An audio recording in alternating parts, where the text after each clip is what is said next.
बंधुओं, एक मित्र ने सहज जिज्ञासा की है कि प्राचीन काल में जो शिक्षा के संस्थान होते थे, पाठशाला या गुरुकुल जहाँ छात्रों को शिक्षा दी जाती थी, वे जंगलों में क्यों होते थे।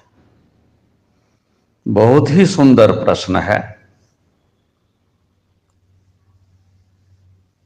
वास्तव में जंगल में गुरुकुल के स्थापना के दो वजह होते थे। एक तो वहां छोटे उम्र के बच्चे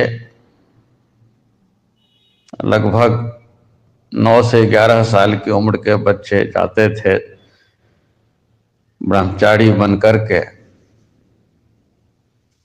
और उनको वहां शिक्षा दी जाती थी द्विज बना के।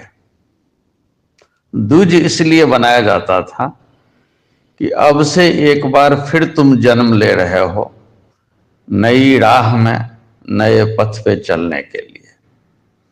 जंगल में इसलिए होता था कि उन छात्रों को भौतिकता से दूर रखकर एक परिपक्व मानसिकता से भरा हुआ, परिपक्व मानसिकता वाला पुरुष बनाया जाता था, जो जब जीवन के संघर्ष में छत्री बन के उतरे। गृहस्थ को छत्री कहते हैं। ब्रह्मचारी आश्रम के बाद ब्रह्मचारी की शादी होती थी और गृहस्थ हो जाते थे। इस पर मैं पहले भी कह चुका हूं। तो उस समय वह भौतिक उपलब्धियों में भी किसी से पीछे नहीं रहे, लेकिन इससे पहले उसे ज्ञान हो, मस्तिष्क उसका पूर्ण परिपक्व हो, भौतिकता के भोगों के विषय में उसका ज्ञान पूरा हो। इसीलिए शिक्षा देने का अधिकार भी केवल सन्यासियों को ही था, क्योंकि सन्यासी समस्त जीवन को भोगने के बाद उस वस्त्र को धारण करता था और तब सन्यास लेता था। वह एक पूर्ण परिपक्व मस्तिष्क का साधक होता था सन्यासी, और वही केवल बच्चों को उस स्थिति तक लाने के लिए उस मार्ग पर में चला सकता था। सन्यासी का मतलब केवल गेरुआ वस्त्र धारण कर लेना ही नहीं होता था। वो जो ऋषिकुल के सन्यासी होते थे, वो पूर्ण ज्ञानी होते थे, पूर्ण मस्तिष्क, परिपक्व मस्तिष्क के स्वामी होते थे, और भौतिक जगत के तमाम लक्षणों से, अच्छाइयों और बुराइयों से पूर्ण रूप से अवगत होते थे। इसीलिए वह बच्चों को सही मार्ग पर लाने के सक्षम थे, वही समर्थ होते थे, क्योंकि वो इस तरह के जो आजकल के मठाधीश, धर्माधिप सब हैं, उस तरह के अज्ञानी और धनुपसी नहीं होते थे। धन बटोरने के लिए गुरुकुल नहीं होता था उस समय। तो वो सन्यासी सब दिव्य पुरुष होते थे, त्याग से भरे होते थे, त्याग के महत्व को समझते थे, त्यागना की आदत ब्रह्मचारियों में डालते थे, उनको हर भटकाव से बचने का उपाय बताते थे, उनकी आदतों में डाल देते थे कि किस तरह से वो भौतिकता के भटकाव में आकर के गलत कदम न उठाएं। तो जंगल की नीरवता में, शहर के शोरगुल, भौतिकता से भरे शोरगुल से दूर बच्चों को प्रकृति के प्रांगण में उनका शारीरिक और मानसिक विकास किया जाता था वहां पर, और अनेक तरह के अनुसंधानों से उनको परिचित करवाया जाता था। आजकल बच्चे स्कूल से आते हैं, दुनिया भर की खबर पढ़ते हैं, टीवी देखते हैं, इधर उधर की घटना देखते हैं, माँ बाप के पास रह कर के बहुत कुछ सुनते हैं, सुन के सीखते हैं, और इस सब से उनके मन में कई तरह के विकार होता है जो उनको पूर्ण रूप से मानसिक परिपक्वता को प्राप्त करने में एक बाधक बन जाता है। और न तो अब वो शिक्षक उस तरह से परिपक्व हैं जो सन्यासी लोग होते थे, और न छात्रों को वह परिवेश मिलता है।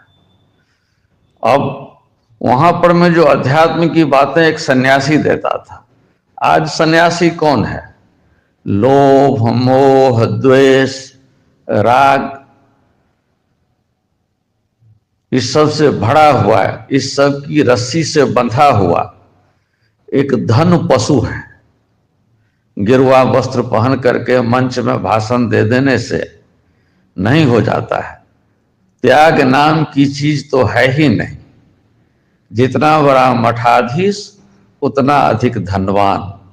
लेकिन गुरुकुल के वो सन्यासी धनवान नहीं होते थे। राजा उनसे मिलने आते थे, उनसे सलाह लेते थे। किसी खास अवसर पर में ही वो गुरुकुल के ऋषि, वो गुरु, वो सन्यासी राज दरबार में आते थे। अब आज की जो स्थिति है आप लोग जानते ही हैं।